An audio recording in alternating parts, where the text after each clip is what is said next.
নমস্কার বন্ধুরা, cook food প্যাশনে আপনাদের সবাইকে স্বাগত জানাচ্ছি।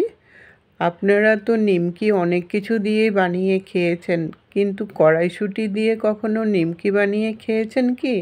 হ্যাঁ বন্ধুরা, আজকে আমি কড়াইশুঁটি দিয়ে নিমকি বানানো দেখাবো। ভিডিওটা স্কিপ না করে পুরো ভিডিওটা দেখার জন্য আপনাদের কাছে একান্ত অনুরোধ রইল। আসুন তাহলে দেখে নিই আমি নিমকিগুলো কিভাবে বানিয়েছি। নিমকিগুলো বানানোর জন্য একটা বাটির মধ্যে ময়দা নিয়ে নেব। 3 কাপ, ছোট্ট সাইজের 3 কাপ ময়দা নিয়ে নিলাম। আপনারা যদি বেশি করে বানান তাহলে ময়দার পরিমাণটা আর একটু বাড়িয়ে নেবেন। 3 কাপ ময়দার সাথে স্বাদ অনুসারে নুন দিয়ে দিলাম।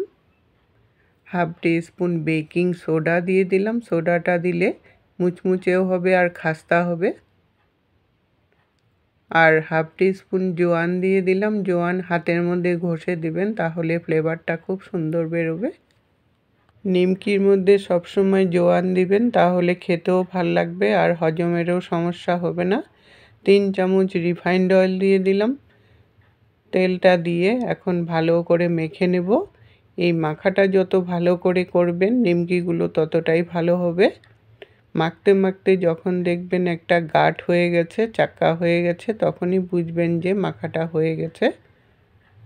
এখন আমি এটা সাইডে রেখে দিলাম। ছোট্ট সাইজের 1 বাটি কড়াইশুঁটি নিয়েছি। কড়াইশুঁটিগুলো আগের থেকেই আমি বেছে রেখেছিলাম।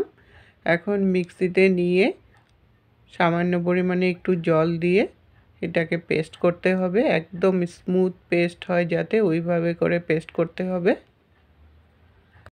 পেস্টটা আমার হয়ে গেছে।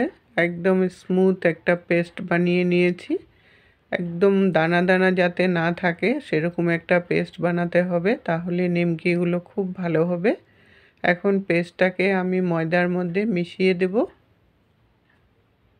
কড়াইশুঁটি যেহেতু একটু জল দিয়ে পেস্ট করেছিলাম, আর কড়াইশুঁটিতেও একটু জল জল ভাব আছে, তার জন্য জলেরও হয়তো প্রয়োজন হবে না। প্রয়োজন পড়লে জল মেশাতে পারবেন। এখন এই পেস্টটাকে দিয়ে ময়দাটাকে খুব ভালো করে মেখে নিব। এই ময়দাটা মাখতে মাখতে যদি জলের প্রয়োজন হয় তাহলেই জল ইউজ করবেন, না হলে এই পেস্ট দিয়েই কিন্তু মাখাটা মেখে নেবেন। মাখাটা আমার হয়ে গেছে, আর কিন্তু কোনো জলের প্রয়োজন হয়নি। ওই পেস্টটা দিয়েই আমার মাখাটা হয়ে গেছে। এখন আমি এটাকে 10 মিনিটের জন্য রেস্টে রেখে দেব। আর মাখাটা একটা রুটির আটা মাখার মতো ডো বানাতে হবে, বেশি শক্তও না নরমও না, সেরকম একটা ডো বানিয়ে নিয়ে 10 মিনিট রেস্টে রেখে দিলাম। 10 মিনিট রেস্টে থাকার পর ময়দাটাকে আর একটু ভালো করে মেখে নেব। এই মাখাটা যত ভালো করে মাখবেন নিমকিগুলো কিন্তু ততটাই ভালো হবে। আরও 5 থেকে 7 মিনিটের মতো এইভাবে করে মেখে নিলাম। মেখে এখন ছোট ছোট করে লেচি কেটে নেব। এই বলগুলো আপনারা একটু বড় রাখবেন, কারণ রুটিটা একটু মোটা টাইপের করতে হবে। নিমকির রুটি একটু মোটা করে করলে তখন নিমকিগুলো ফুলবেও ভালো আর একটু খাস্তাও হবে। রুটির বল যেমন বানাই তার থেকে একটু বড় করে বলগুলো বানাতে হবে। সবগুলো বল বানিয়ে নিয়ে একটা সাইডে রেখে দিলাম। এখন একটা করে বল নিয়ে গোল করে হাতে তারপর বেলে নেব।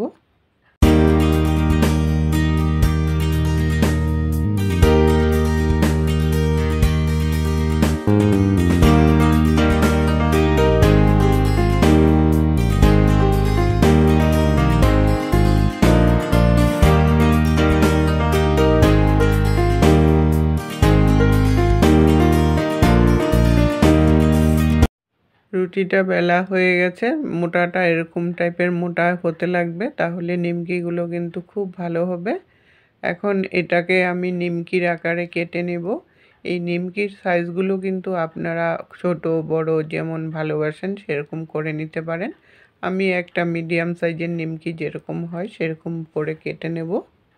আমার চ্যানেলে যদি নতুন বন্ধু হয়ে থাকেন, চ্যানেলটাকে সাবস্ক্রাইব করে পাশে থাকা বেল আইকনটাকে ক্লিক করে অল অপশনে ক্লিক করে রাখবেন, তাহলে সবার আগে নোটিফিকেশন আপনাদের কাছে পৌঁছে যাবে। একটা রুটি দিয়ে নিমকিগুলো আমি কেটে নিলাম। এখন একটা প্লেটের মধ্যে একটু ময়দা বিছিয়ে নিয়ে তারপর নিমকিগুলোকে রাখবেন, তাহলে একটার গায়ে আরেকটা লাগবে না। আর যদি লেগেও যায় ভাজার সময় কিন্তু এটা আস্তে আস্তে খুলেও যায়, কোনো ব্যাপার না। তাই একটু ছড়িয়ে ছড়িয়ে রাখবেন। সাথে সাথে যদি ভাজতে পারেন তো খুবই ভালো কথা। আর যদি একসাথে অনেকটা বেলে যদি রাখেন তাহলে এইভাবে ময়দা ছড়িয়ে রাখবেন, তাহলে নিমকিগুলো আর লেগে যাবে না। এইভাবে করে আরেকটা গোলা নিয়ে রুটি বেলে তারপর নিমকিগুলোকে কেটে প্লেটের মধ্যে করে রেখে দেব। সবগুলো নিমকি কেটে এইভাবে করে আগের থেকে রেডি করে নিলাম। এখন আমি কড়াই বসিয়ে বেশ কিছুটা পরিমাণে রিফাইন্ড অয়েল দিয়ে দিলাম। তেলটাকে মিডিয়াম আঁচে রেখে গরম করে নিয়ে অল্প অল্প করে নিমকি দেব আর একটু জাজিরিটা দিয়ে নাড়তে থাকবো। নাড়তে নাড়তে আস্তে আস্তে করে এগুলো খুলে যাবে। একটু নাড়তে থাকবেন আর আস্তে আস্তে করে ফুলতে থাকবে আর ছাড়তেও থাকবে। যখন দেখবেন সবগুলো ছেড়ে গেছে তখন খন্তাটা উঠিয়ে একটু হতে দিবেন। হওয়ার পর আরেক দিক উল্টিয়ে দিবেন। উল্টিয়ে নিয়ে এইভাবে 3-4 মিনিট ভাজার পর যখন হালকা একটু ব্রাউন কালার চলে আসবে তখনই বুঝবেন যে নিমকিগুলো ভাজা হয়ে গেছে।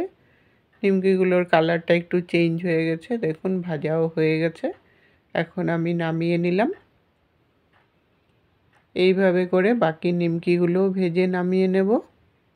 সবগুলো নিমকি ভেজে নামিয়ে নিলাম। এটা গরম গরম চায়ের সাথেও খেতে পারবেন আর স্টোর করে রেখেও খেতে পারবেন। এতক্ষণ সঙ্গে থাকার জন্য আপনাদেরকে অসংখ্য ধন্যবাদ বন্ধুরা।